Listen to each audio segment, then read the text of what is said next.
বেশ বড় বড় ঢেউ আছে, ঢেউয়ের ভেতরে যাওয়া যাচ্ছে না, সাঁতার জানি তো ভেতরে যেতে পারছি না কারণ প্রচণ্ড ঢেউ আছে।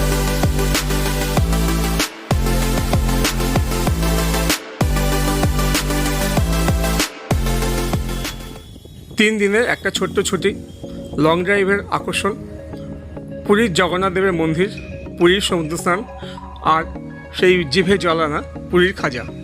এর লোভে হঠাৎ করেই চলে এলাম নাইট ড্রাইভ করে পুরীতে। পুরী সিরিজের এটা 5ম পর্ব। প্রথম 2টো পর্বে ছিল কিভাবে আমরা নাইট ড্রাইভ করে পুরীতে এলাম তার সম্পূর্ণ তথ্য। যদি আপনারা কলকাতা থেকে নিজেদের গাড়ি নিয়ে নাইট ড্রাইভ করে পুরীতে আসতে চান তো প্রথম 2টো পর্ব দেখতে পারেন। 3য় পর্বে ছিল পুরীতে car parking, kitchen, AC, lift সমেত মোটামুটি বাজেটের মধ্যে একটা হোটেলের সম্পূর্ণ তথ্য, যে হোটেলে আমরা ছিলাম। আর 4র্থ পর্বে ছিল পুরীর সাইট সিনের মধ্যে পুরীর মোহনা আর পুরীর মন্দিরে কীভাবে পুজো দেবেন সেই সংক্রান্ত সমস্ত তথ্য। আপনারা যদি এখনও আগের পর্বগুলো না দেখে থাকেন তাহলে নিচের ডেসক্রিপশন বক্সে লিঙ্ক দেওয়া থাকবে, আপনারা গিয়ে দেখে নিতে পারবেন। এটা হচ্ছে এই পুরী সিরিজের 5ম পর্ব। পুরী সিরিজের এই পর্বে রাখছি পুরীতে আমাদের টুকটাক কিছু অ্যাক্টিভিটি, তার মধ্যে সমুদ্র স্নান এবং আরও কিছু। তো আশা করি আমার অন্যান্য ভিডিওর মতন এই ভিডিওটাও আপনাদের কাছে ইনফরমেটিভ এবং ইন্টারেস্টিং মনে হবে। যদি ভিডিওটা আপনাদের ইনফরমেটিভ এবং ইন্টারেস্টিং মনে হয় তাহলে অবশ্যই ভিডিওটায় লাইক, শেয়ার এবং আমার চ্যানেলটা সাবস্ক্রাইব করতে ভুলবেন না। তো আমি অসীম নিয়ে এলাম ভ্রমণআড্ডা চ্যানেলের আর একটা ব্লগ, দেখতে থাকুন, সঙ্গে থাকুন। চলুন তাহলে মূল ভিডিওটা শুরু করি। মাছের নৌকোগুলো ভেতর থেকে আসছে মাছ নিয়ে, আর পর্যটকরা হামলে পড়েছে। আমিও আপনাদের দেখাবো কী কী মাছ পাওয়া যাচ্ছে। আর এই যে সার জেলে নৌকো রয়েছে, এরা সম্ভবত সকালবেলায় চলে এসেছে অথবা যায়নি, কিছু একটা হবে।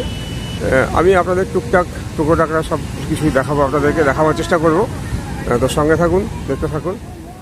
ভোরবেলা ঘুম থেকে উঠেই হোটেল ছেড়ে বেরিয়ে আসুন একদম বিচের ধারে।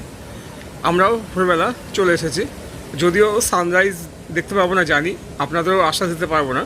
বহুবার পুরীতে এসেছি কিন্তু কোনোবারই সানরাইজ দেখার সৌভাগ্য হয়নি, কিন্তু এই মজার দৃশ্যগুলো দেখতে পাবেন।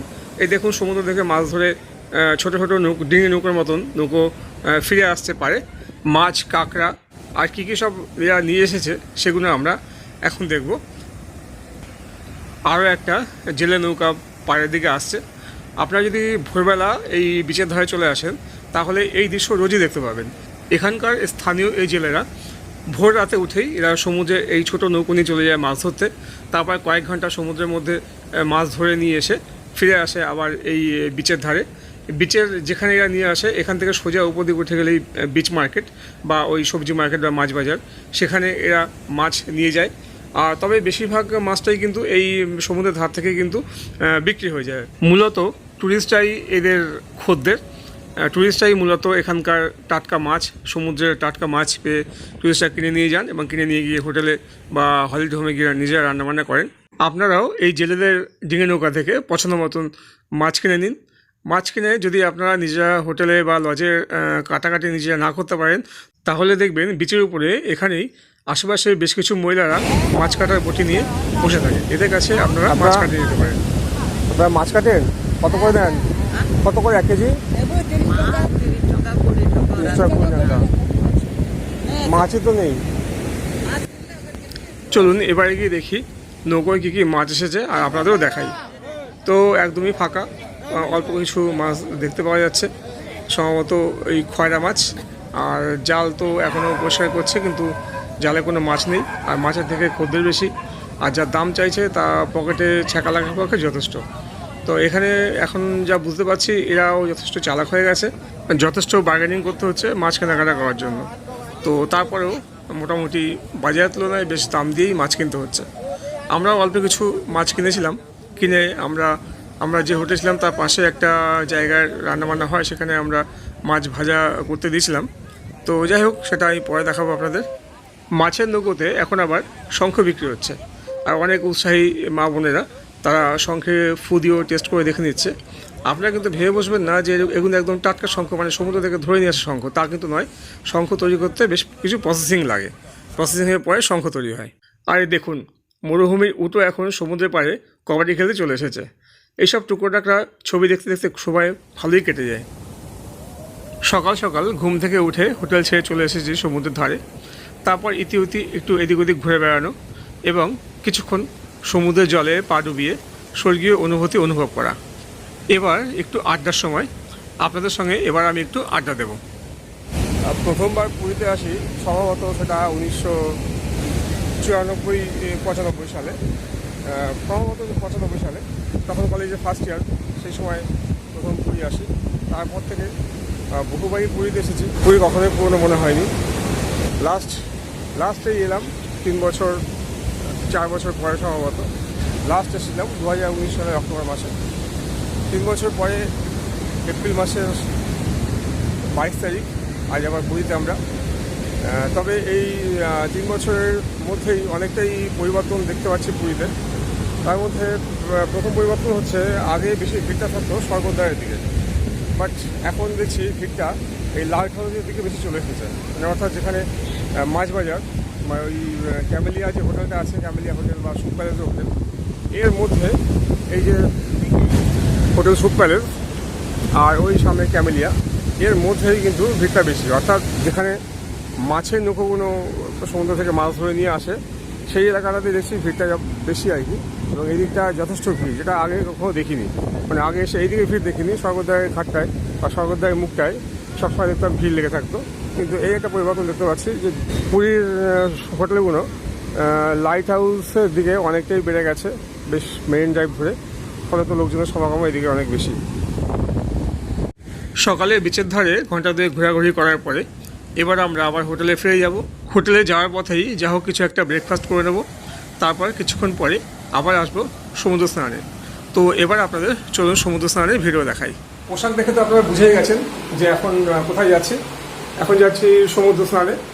তো সমুদ্র স্নানের ভিডিওটা আপনাদের একটু দেখাবো, অসুবিধা কিছু নেই। চলুন আপনারা এবার সমুদ্র স্নানটা করে দেখবেন। বন্ধুরা, আমরা এসে গেছি, আর এই যে পেছনে সমুদ্র। এখন সমুদ্রে স্নান করবো, আপনাদের একটু দেখানোর চেষ্টা করবো সমুদ্র স্নানের দৃশ্য। সবাই দেখুন, খুব আনন্দ করে মজা করে স্নান করছে, চারিদিকে দেখতেই পাচ্ছেন। এই মদনমোহনে কামড় অসাধারণ কম্বিনেশন। তো আমরা সমুদ্র স্নানের ফাঁকে একবার অবশ্যই মদনমোহন মুখে দেব। তো তার আগে আপনাদের কিছু সাবধান বাণী আমি এই মুহূর্তে বলে রাখি। আপনারা যারা প্রথমবার পুরীতে এসে সমুদ্র স্নান করবেন, তারা একটু এই বিষয়গুলো মনে রাখবেন। বেশ কয়েকবার পুরীতে আসার অভিজ্ঞতা এবং বর্তমানে দুদিনের দেখা কয়েকটা অভিজ্ঞতার ভিত্তিতে আমি আপনাদের এই পরামর্শ দিচ্ছি। প্রথমত, মদ্যপান করে একদমই সমুদ্র স্নানে নামবেন না, সেটা খুবই বিপজ্জনক ব্যাপার আপনার জন্য এবং অন্যদের জন্য। দ্বিতীয়ত, দুদিন ধরে দেখছি অনেকেই একসঙ্গে হাত ধরাধরি করে জড়াজড়ি করে সমুদ্র স্নান করছেন। তাতে হচ্ছে কি, শাড়ি কাপড় জড়িয়ে গিয়ে বা হাত পা জড়িয়ে গিয়ে অনেকেই দেখছি আহত হচ্ছেন বা পায়ে লেগে যাচ্ছে। এটা আপনারা একটু মনে রাখবেন। আপনারা একসঙ্গে অনেকজন এক জায়গায় জড়ো হয়ে তারপর সমুদ্র স্নান করবেন না। আরও একটা বিষয় এই মুহূর্তে দেখছি যে সমুদ্রের জলে ছোট ছোট নীল রঙের ভাসমান জেলিফিশ ঘুরে বেড়াচ্ছে, যেগুলো অত্যন্ত বিষাক্ত। শরীরের যে কোনো অংশে লাগলে পরে সাংঘাতিক রকমের জ্বলুনি হয়। বেশ কয়েক বছর আগে এখানে সমুদ্র স্নানে আমার পায়ে একবার লেগেছিল সাংঘাতিক জ্বলুনি। যাই হোক, দেখলাম এরকম কয়েকজন এরকম ব্যাপারটা বলছেন আর কি, তা বুঝতে পারছেন না কেন হচ্ছে। তো ওই ব্যাপারটা একটুখানি মনে রাখবেন। যদি সেরকম কিছু হয় তাহলে এখানকার যে নুলিয়া যারা আছে ওদের কাছে পরামর্শ নেবেন যে কীভাবে কী করা যায়। আর যদি আপনারা পোশাক পরে সমুদ্র স্নান নামতে পারেন তাহলে হয়তো এইটা একটুখানি কম হবে। তো যাই হোক, এই কয়েকটা বিষয়ে সমুদ্র স্নানের সময় মাথায় রাখবেন, তাহলে আপনাদের সমুদ্র স্নানটা অত্যন্ত আনন্দের হবে এবং অত্যন্ত এনজয় করতে পারবেন।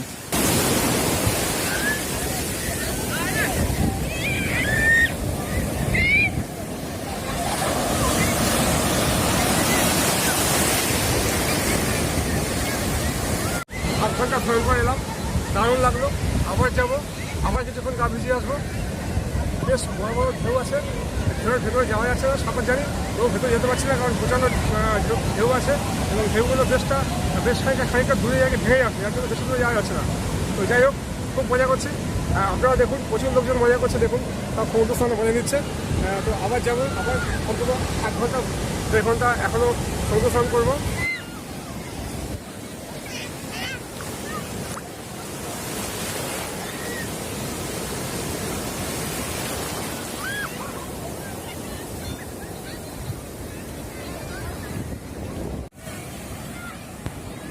প্রায় 2 ঘন্টা এইভাবেই সমুদ্রের মধ্যে দাপাদাপি করে সময় কাটলো।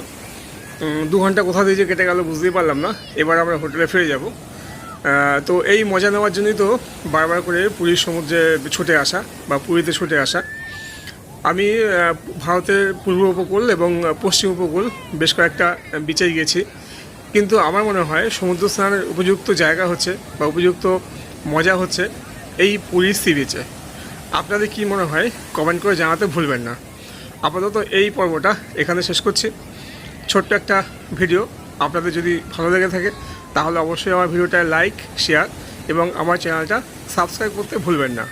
পুরী সিরিজে আরও কয়েকটা ভিডিও বাকি আছে, সেগুলো আস্তে আস্তে নিয়ে আসবো। ভিডিওটা দেখার জন্য আপনাদের অনেক ধন্যবাদ। খুব শীঘ্রই আসছি আরও একটা ইন্টারেস্টিং এবং ইনফরমেটিভ ভিডিও নিয়ে। ততক্ষণ ভালো থাকুন এবং সুস্থ থাকুন।